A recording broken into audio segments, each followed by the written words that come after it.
রাকসু নির্বাচনকে ঘিরে বিশ্ববিদ্যালয়ের আইন শৃঙ্খলা পরিস্থিতি নিয়ন্ত্রণে রাখতে ২,০০০-এর বেশি পুলিশ মাঠে থাকবে বলে জানিয়েছেন আরএমপি কমিশনার মোহাম্মদ আবু সুফিয়ান। মঙ্গলবার রাজশাহী বিশ্ববিদ্যালয় পরিদর্শনে এসে সাংবাদিকদের তিনি এসব কথা বলেন। তিনি বলেন, ক্যাম্পাসের বাইরে র্যাব, বিজিবি ও এপিবিএন এর সদস্যরাও প্রস্তুত থাকবে। নির্বাচনকে ঘিরে বিশ্ববিদ্যালয়ে ৩ স্তরের নিরাপত্তা প্রস্তুত করা হচ্ছে। সার্বিক পরিস্থিতি বিশ্লেষণে মাঠ পর্যায়ে কাজ করছে পুলিশ সহ বিভিন্ন গোয়েন্দা সংস্থার টিম।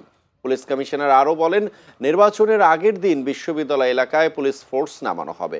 এখন মাঠ পর্যায়ে গোয়েন্দা সংস্থাগুলো তথ্য সংগ্রহ করছে। একই সাথে বিশ্ববিদ্যালয়ের প্রশাসনের সাথে কথা বলা হচ্ছে।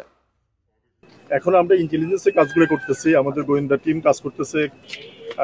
এখানকার পরিস্থিতি কি বা কারা কি হচ্ছে না হচ্ছে আমরা এগুলো এখন দেখতেছি। আমাদের এখন ফুল প্লেজ যে ডেভেলপমেন্টটা এটা আমরা হবে আমাদের নির্বাচনের আগের দিন। আচ্ছা, আমরা সেদিন আমরা পুরো ইউনিভার্সিটি, যেহেতু একটা ইউনিভার্সিটির আয়তনটা অনেক বড়, অনেক রাস্তাঘাট আছে, অনেক প্রবেশপথ আছে পিছনে সামনে, আমরা পুরোটা দেখি করতেছি। দেখি করে আমরা সেন্টার কেন্দ্রিক আমরা একটা নিরাপত্তা বলয় তৈরি করবো। তারপরে বাইরে আউটার একটা করণ থাকবে, আমাদের কিছু আমাদের টিকেট থাকবে, হ্যাঁ, মোবাইল থাকবে।